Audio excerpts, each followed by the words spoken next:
The first knock didn't sound like a neighbor's courtesy tap. It sounded like a verdict. Heavy, final. The kind of sound that makes your stomach knot before your brain even catches up.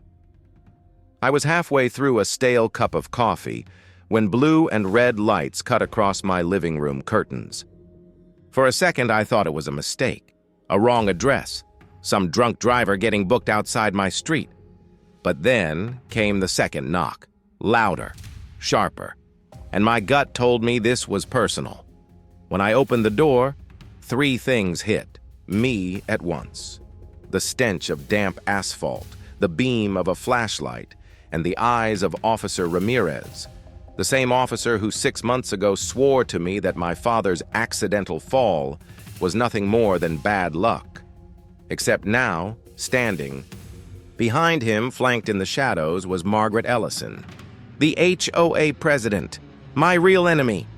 Her lipstick smile gleamed under the porch light like a blade. She didn't even bother to hide why she was here. "This is an official notice of violation," Ramirez announced flatly, handing me a thick envelope, but his eyes betrayed something else. Pity. Maybe regret. Margaret stepped forward before I could speak. "You should read it carefully, Daniel. This is no longer about a fence or a paint color. This is about the health and safety of the entire community. Community, that word again. That's what they called it when they bled my father dry, and that's what they were calling it now as they circled me like wolves." I forced a smile, even though my pulse was thundering in my ears. "Funny," I said, taking the papers. "I thought health and safety didn't usually come stapled with forged signatures." Her smile faltered for the briefest second. That's when I knew. Tonight wasn't about violations. It was about power. The next morning, I was at the HOA's emergency session, shoved into the back row like an uninvited guest at my own execution. Margaret didn't waste time with subtlety.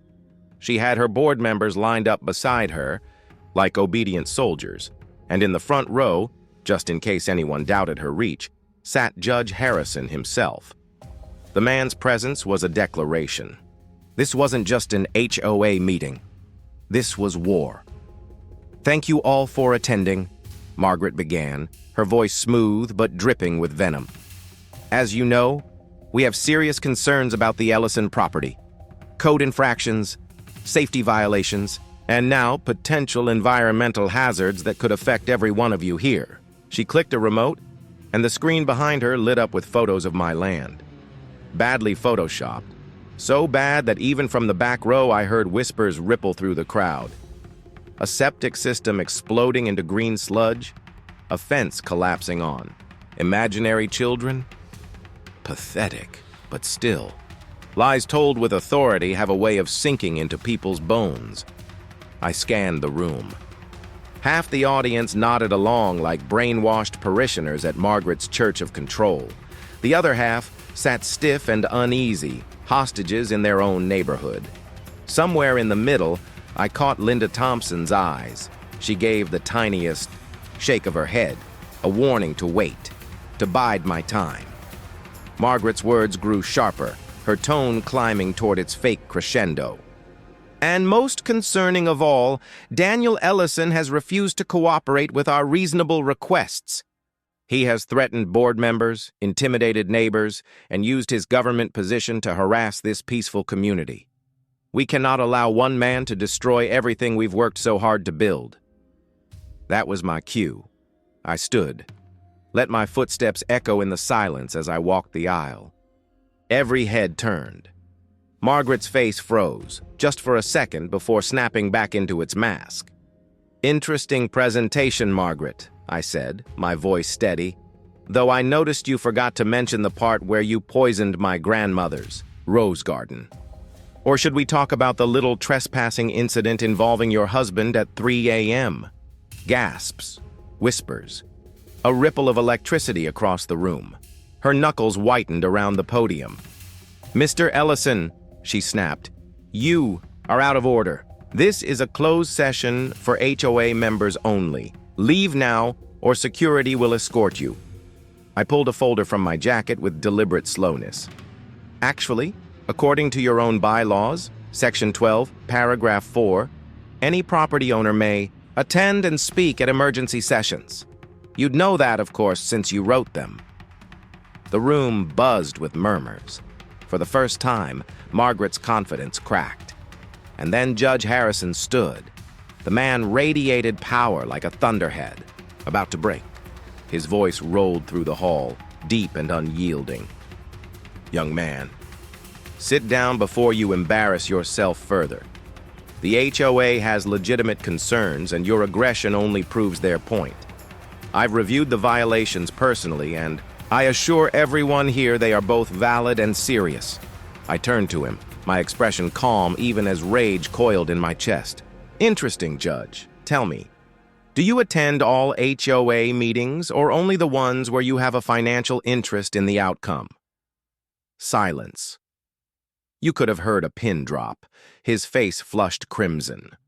Margaret rushed to regain control, slamming the gavel. "Enough." I motioned to vote on emergency action against the Ellison property, including immediate liens and a recommendation for county condemnation proceedings. Hands shot up, too quickly, too rehearsed. But I wasn't finished. "Not even close." "Before you vote," I said, pulling out my phone, "there's something everyone should hear." I tapped the screen and the audio system crackled to life. My recording played crystal clear. Margaret and Harrison, laughing, conspiring, casually joking about my father's death. The room erupted. Shouts, accusations, chaos. Margaret went pale, her voice trembling as she tried to claw control back. "Fabricated! He's manipulating evidence with his government access!" But her supporters' eyes darted nervously toward Harrison now. Doubt was spreading like wildfire. Then Dorothy, Kim, a woman who had kept silent for decades, finally stood. Her voice cut through the chaos like a blade. "I've lived here for 30 years, and I've watched you destroy family after family so your judge friend could buy land for pennies. We all knew. We were just too afraid to say it." And suddenly, voices rose with hers. Years of fear breaking, open in a chorus of rage. For the first time, Margaret's smile was gone. The hospital smelled of bleach and endings. That was the first thing I noticed when I pushed open the door to room 317. The second was the man in the bed. Gaunt, pale, his body caving in on itself like a house left to rot. Stephen Kane, the husband of my enemy. The man who once towered over the neighborhood like a warlord. Now he looked like a ruin of that image, barely held together by tubes and the trembling hands that clawed at his blanket. His eyes flicked toward me. Dull at first. Then recognition flared, followed by something unexpected. Relief. "You came," he rasped. I stayed by the door, studying him. Every instinct told me this was a trap. Another manipulation. But his voice wasn't the voice of a schemer. It was the voice of a man already standing on the cliff's edge. "I almost didn't," I admitted. "But you said it was life or death." He laughed, a dry, hollow sound that ended in a coughing fit.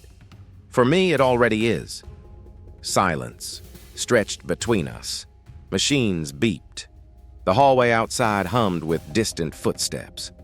I waited, and finally, Stephen broke. "I poisoned her," he whispered. "Margaret, not enough to kill her, not yet, just enough to make her weak, to remind her she can bleed." My stomach clenched. I hadn't expected that, not from him. "You're telling me you tried to kill your own wife?" His eyes burned now, a flash of the tyrant he once was. "Tried? No. I succeeded. Every single day I kept her in control of me was another kind of death. She broke me long before I ever broke her." I stepped closer, keeping my voice low. "Why confess to me? Why now?" His hands trembled as he reached for a folder on the side table. He shoved it toward me with what little strength he had left. Inside, bank records, transfers, hidden accounts. a web of numbers stretching back 20 years. She made me sign everything. Every deed, every forgery, every family that lost their home. It went through me. She held the leash. Harrison held the chain. And I... His voice cracked. I held the pen. The weight of his words pressed down like a coffin lid. This wasn't just about my father. It wasn't just about me. This was a machine, a network built on ruined lives. "You want redemption?" I asked quietly. Stephen's eyes filled with tears, the kind a man doesn't allow until the very end. "I want release." For the first time, I saw not a villain, but a prisoner, shackled by a woman who used him as a weapon until even his body gave out. "Help me," he whispered. "Stop her before she buries more of us." I left the hospital with the folder clutched in my hands, its edges cutting into my skin like punishment. The night air felt heavier, as if the city itself knew what I carried. At the corner, my phone buzzed. A single text from Jordan Price, my ally inside the system. "I've got something. Meet me at the diner. Midnight." I slid the folder into my jacket and started walking. For the first time since this war began, I understood the real battlefield. It wasn't just courtrooms and board meetings. It was in the shadows, in whispered confessions and dying breaths. And now, with Stephen's testimony, the war had a new weapon. But so did they. Because somewhere above us all, Margaret Kane was already tightening the noose. The diner at midnight was a graveyard with neon lights. A half-dead jukebox hummed in the corner, playing a song nobody cared to hear. The waitress wiped down counters. That didn't need wiping, glancing up every few minutes like she was waiting for something bad to happen. I slid into the booth at the back, the one where shadows clung to the vinyl like secrets. 2 minutes later, Jordan Price slipped in across from me, trench coat damp from the drizzle outside, eyes sharp despite the hour. He didn't bother with small talk. He never did. "You're in deeper than you realize," he said, sliding a flash drive across the table. I stared at it, the tiny piece of plastic that could shift the balance of everything. "What's on it?" "Proof. Money trails. Harrison's fingerprints all over them." He leaned in, voice low. "For 20 years, the HOA's been more than just rules and fines. It's been a laundering operation. They force people out, condemn properties, flip them through shell companies, and funnel the profits. And guess who signs off on every single one?" I didn't need to guess. "Judge Harrison." Jordan's smirk was bitter. "Bingo. The man in the robe is also the man behind the curtain." The waitress shuffled by, filling our coffee cups without asking.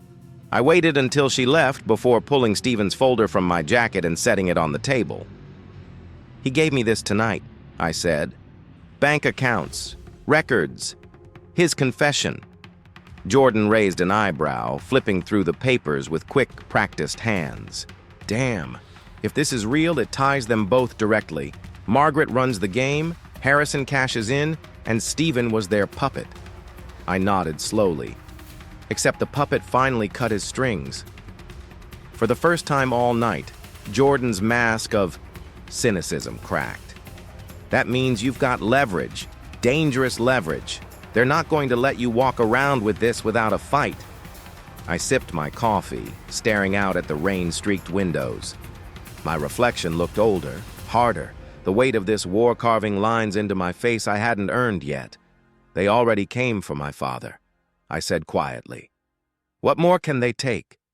Jordan's gaze locked on mine. "Everything. Don't underestimate them, Daniel. These people don't play by rules. Margaret is ruthless, Harrison is untouchable, and if you think the cops are on your side..." He stopped, shaking his head. "Forget it. Assume everyone is compromised until proven. Otherwise..." At that moment, the bell above the diner door jingled.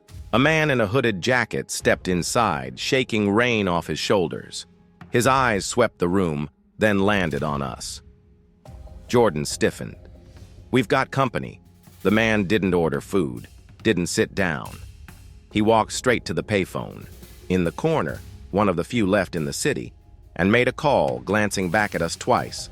My instincts screamed. This wasn't random. Jordan leaned in, whispering, "We can't stay. Grab the drive. Meet me tomorrow, same time, different place." I pocketed the flash drive, feeling its weight burn against my chest like contraband. As we stood to leave, the hooded man ended his call and slipped out ahead of us. When we reached the parking lot, Jordan's car was waiting under the flickering streetlight. But the hooded man was gone. "Get in!" Jordan ordered.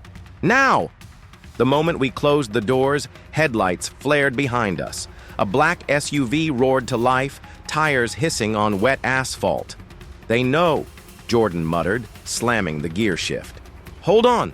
The diner shrank in the rear view as the SUV closed in, inches from our bumper. My pulse spiked. This wasn't surveillance anymore. This was a hunt. "Where the hell do we go?" I shouted over the screech of tires. Jordan's jaw clenched. "Somewhere they can't follow." He jerked the wheel, sending us down a side street, water spraying as we skidded onto slick pavement. The SUV matched every move, relentless. And in that moment, with sirens in the distance, rain pounding like war drums, and the flash drive burning in my pocket, I understood. This wasn't just evidence. This was a death warrant. The warehouse smelled of rust and old rain. Jordan had chosen it because no one came here anymore, not since the factory shut down years ago. Broken windows rattled in the wind, casting fractured moonlight across the floor where we spread out the evidence. Stephen's folder, Jordan's flash drive, and a map of properties stolen by Margaret Kane's empire. It looked less like paperwork and more like a battlefield. Each document a bullet, each signature a wound. Jordan hunched over the table, typing furiously into his laptop. "This drive is a gold mine. Offshore accounts. Wire transfers routed through 5 countries. Shell corporations under names that don't even exist. And Harrison's initials stamped across half the authorizations." I paced, restless. "So we've got them. What's stopping us from taking this straight to the DA?" Jordan shot me, a look sharp enough to cut glass. "What DA? You think the DA isn't in their pocket? Harrison sits higher than that. If we drop this in the wrong lap, it disappears. Or we do." The words hit like ice water. He was right. In a city this dirty, justice wasn't handed to you. You had to drag it into the light screaming. Before I could answer, my phone buzzed. Unknown number. Against my better judgment, I answered. Daniel Cross. The voice on the other end was smooth, cold, and familiar. "Margaret Kane. Mr. Cross," she purred.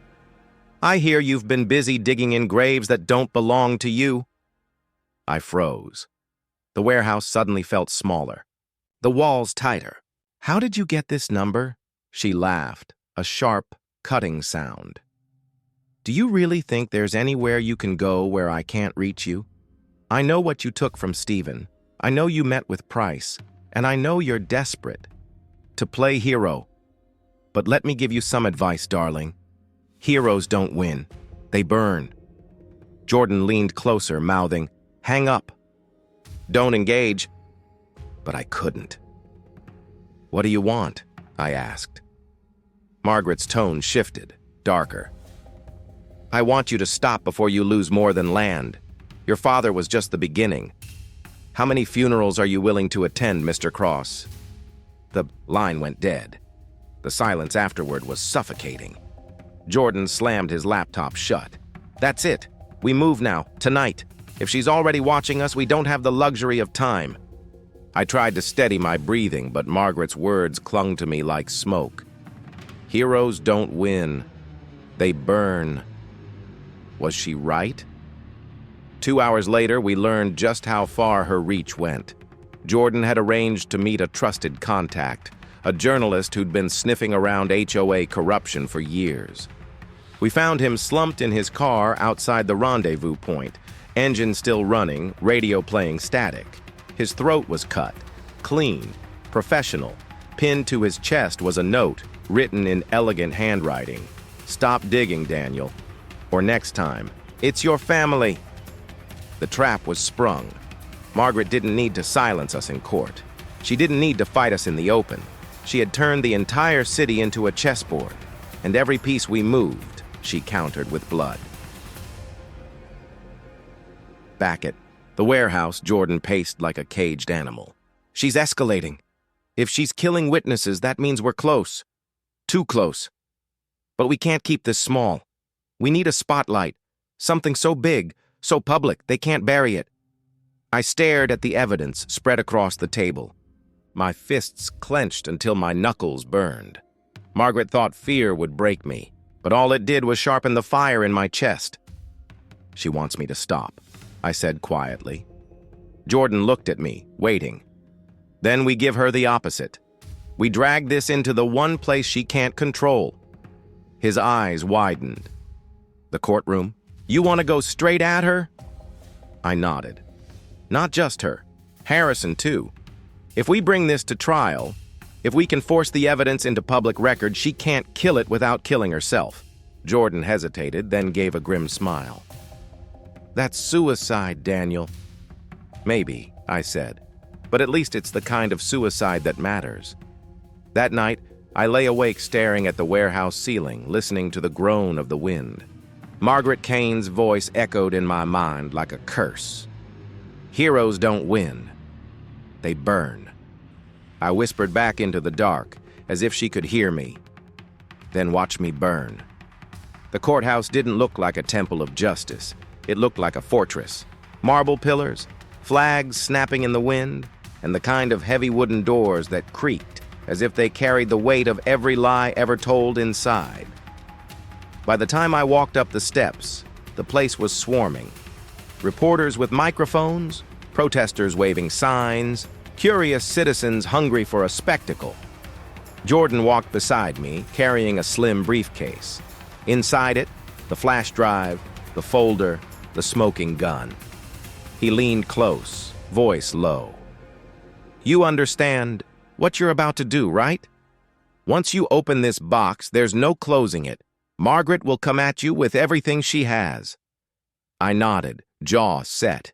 "Let her." Inside the courtroom, the air was electric.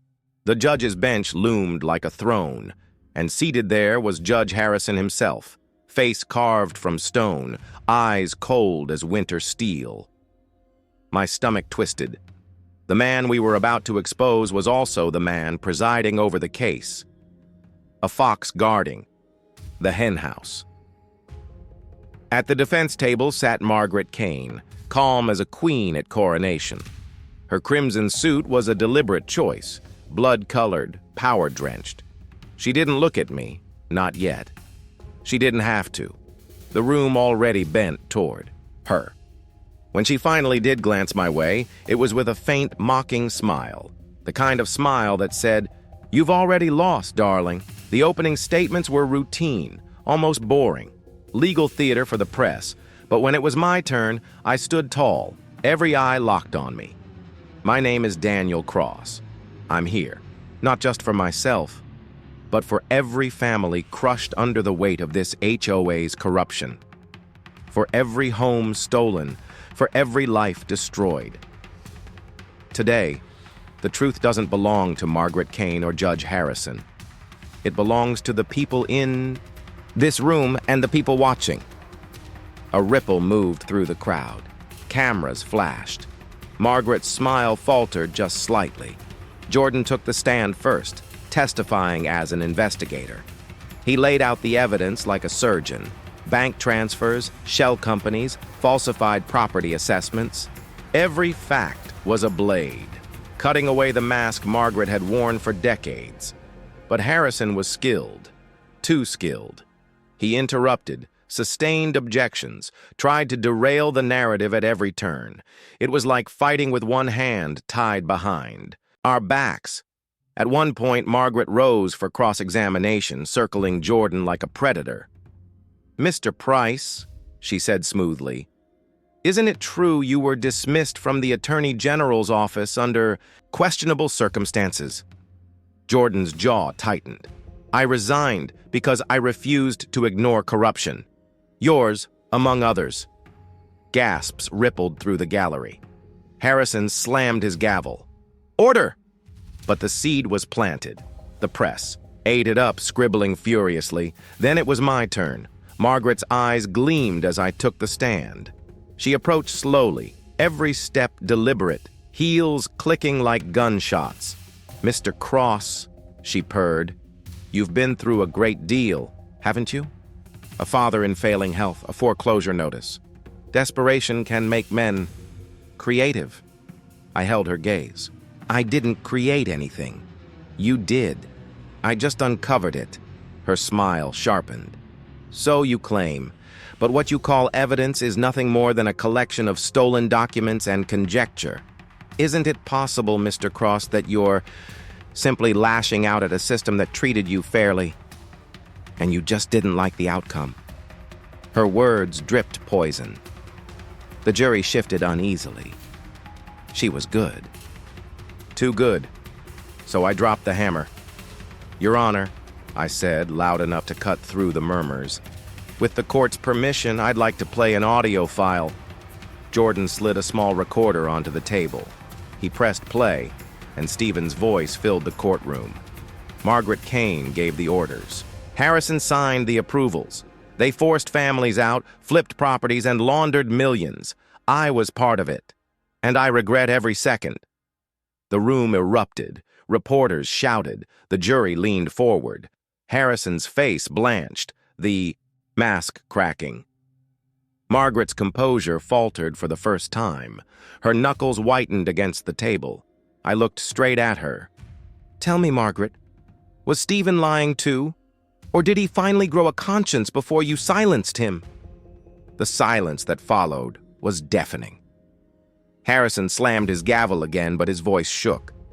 This evidence is inadmissible. Jordan.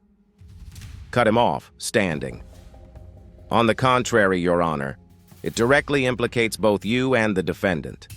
And I move that you recuse yourself immediately. This court cannot stand if its own judge is on trial. Chaos. The gallery roared. Reporters surged forward. The bailiffs scrambled to restore order. Margaret leaned toward me, her voice low, venomous. You've made a mistake, Daniel. A fatal one. I leaned closer, whispering back. No, I just lit the match. By the end of the day, the trial had devolved into a media circus. Harrison stormed out, refusing to step down. Margaret retreated with her attorneys, eyes burning like wildfire. But the damage was done. The evidence was public. The recordings were out, and the city smelled blood. For the first time, I saw something in Margaret Kane's eyes I'd never seen before. Fear. The city felt different after the trial.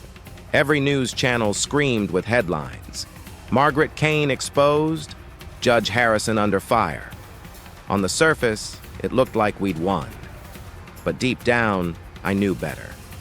Margaret wasn't finished. People like her never surrendered. They adapted. They struck back harder. That night, Jordan and I left the courthouse through a side exit, cameras flashing in the distance. The air was sharp, electric, like a storm about to break. We had just reached the car when Jordan froze. Daniel, don't move. A faint red dot danced across my chest. Sniper. I dove, dragging Jordan down as the windshield of our car exploded. The crack of the rifle echoed off the courthouse walls. Go! Go! Jordan shouted. We sprinted, weaving through parked cars, the sound of glass shattering behind us. Another shot whistled past my ear, close enough to burn. My pulse thundered in my throat. Margaret wasn't hiding anymore. She was hunting. We ducked into an alley, breathless. Jordan pressed his back against the wall, checking his gun. She's scared, he said between gasps. That's why she's rushing. But scared snakes are the deadliest. I nodded, wiping blood from a cut on my temple. So what's her next move? He didn't answer, because we both already knew. The answer came faster than expected. Back at the warehouse, the door was already ajar. Inside, our evidence, the maps, the files, the drive, scattered across the floor like confetti, and standing in the middle of it was someone I never thought I'd see again. Detective Morales, the same cop who had warned me early on to back off. The one who had vanished weeks ago. "Daniel," he said softly, almost apologetic. "I told you she was untouchable." Behind him, two armed men in suits leveled pistols at us. Margaret's men. Jordan's face hardened. "You sold us out." Morales shook his head. "I survived. That's the only currency that matters in this city." They marched us deeper into the warehouse, where Margaret Kane herself waited. She looked regal in the half-light, draped in black like some widow of power and ruin. "Daniel Cross," she said, almost gently. "You just don't know when to quit." I spat blood onto the floor. "Neither do you." Her smile didn't reach her eyes. "Do you think today in court mattered? The media will move on in a week. Evidence can vanish. Witnesses can disappear. But power? Power never dies. I will bury you, and this city will thank me for it." She turned to Morales. "Do it." He hesitated, gun trembling in his hand. For a moment, the world slowed. I saw Jordan coiled like a spring beside me, waiting for the slightest opening. I saw Margaret's eyes, cold and sharp, and I saw Morales's finger tightening on the trigger. The shot rang out, but not from Morales's gun. Jordan moved like lightning, tackling him just as a bullet from one of the suited men ricocheted into the rafters. The warehouse erupted in chaos, shouts, gunfire, splintering wood. I lunged for cover, grabbing a rusted pipe from the ground. One of Margaret's men closed in, raising his weapon, but I swung hard. The impact cracked bone, and he collapsed. Jordan wrestled Morales to the ground, disarming him with brutal efficiency. Margaret didn't flinch. She simply slipped through a side door, her heels clicking, vanishing like smoke.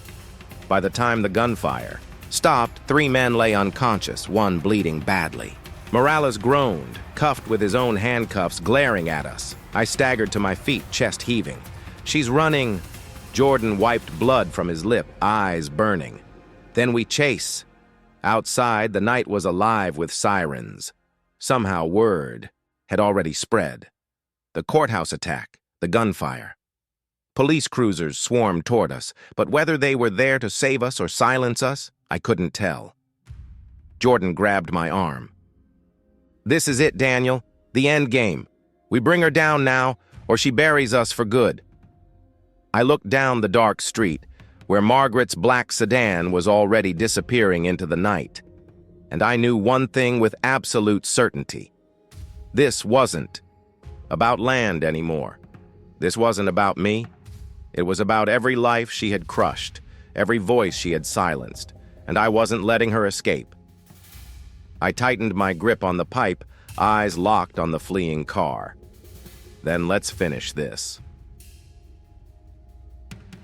The night blurred into a storm of sirens and shadows. Margaret Kane's black sedan sliced through the city streets, tail lights glowing like the eyes of a predator vanishing into the dark.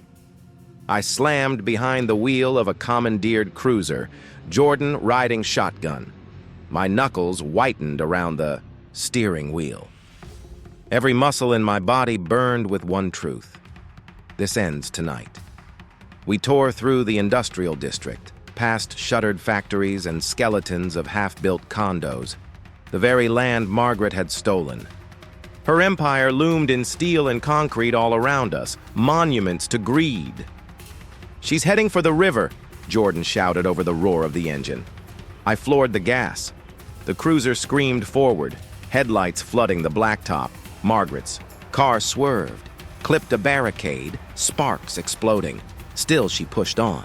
She was desperate now, a queen fleeing her crumbling throne. At the edge of the docks, she abandoned the sedan, heels clicking against the metal ramp of a looming warehouse, the very place her contracts had been signed, her empire built. poetic. Slammed the cruiser to a halt. Jordan and I leapt out, weapons drawn. Inside, the warehouse was a cathedral of steel beams and shadows, the river whispering just beyond the walls. Crates towered like tombstones. Machinery hummed faintly, abandoned years ago. And at the center of it all, Margaret Kane stood, lit by the moon slicing through shattered windows. Her crimson coat swayed, torn from the chase, but her eyes still burned with defiance. "Daniel Cross," she said, her voice echoing in the cavernous space. "You don't understand. This city needs me.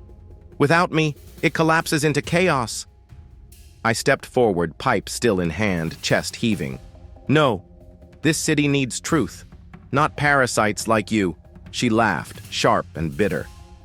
"Do you think exposing me will save anything? The system is built to protect people like me. Even if you kill me, there will always be another Margaret Kane." I raised the pipe, fury boiling. "Then I'll bury every one of you." Suddenly, gunfire split. The air. Sparks rained down from the rafters. Margaret's remaining guards had emerged from the shadows, two of them flanking us with rifles. Jordan dove behind a crate, returning fire. The warehouse erupted into war, bullets tearing through wood, glass exploding. I hit the ground, crawling toward cover, adrenaline screaming through my veins. One of the guards advanced. I swung the pipe upward, smashing his wrist, the rifle clattering to the floor. With a snarl, I drove the pipe into his gut, dropping him. Jordan took down the second with a clean shot to the shoulder, sending him sprawling. Silence fell, broken only by our ragged breaths. And then, only Margaret remained. She backed toward the river doors, fury etched into every line of her face. "You fools. Do you have any idea who I am? I built this empire. I own the banks, the courts, the politicians. I am this city." I stalked toward her, each step deliberate. "Not anymore." She pulled a small pistol from her coat, leveling it at my chest. Her hand trembled, but her eyes didn't. "Don't force me, Daniel," she hissed. "Walk away. Take your father and your pathetic little life and disappear. Because if you don't, I swear I'll—" Her voice cracked. For the first time, Margaret Kane looked less like a queen, and more like a cornered animal.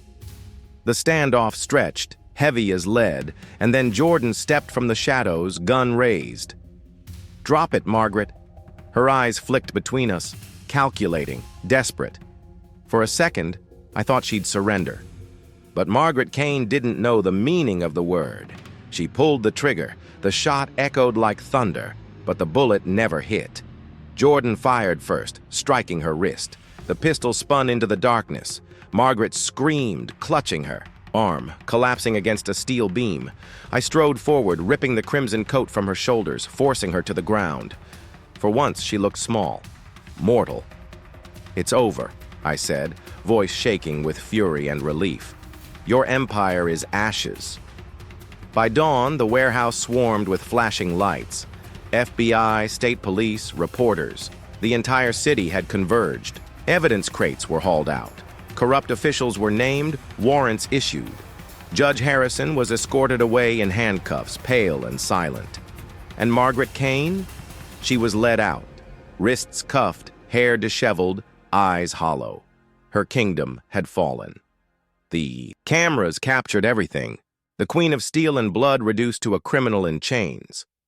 Later, standing by the river, the first light of morning painting the water gold, Jordan asked quietly, "Was it worth it?" I thought of my father, safe at last. I thought of the families who would return to homes that weren't stolen. I thought of Stephen, whose voice had finally been heard, even in death. And I thought of Margaret Kane's eyes in that final moment, not hatred, not even rage, just fear. "Yes," I whispered. "It was worth everything. The city wasn't healed. Not yet. Maybe never completely. But for the first time in decades, it could breathe. And as I watched the sun rise over the skyline, I knew one thing for certain. The fight wasn't over. But Margaret Kane's reign was.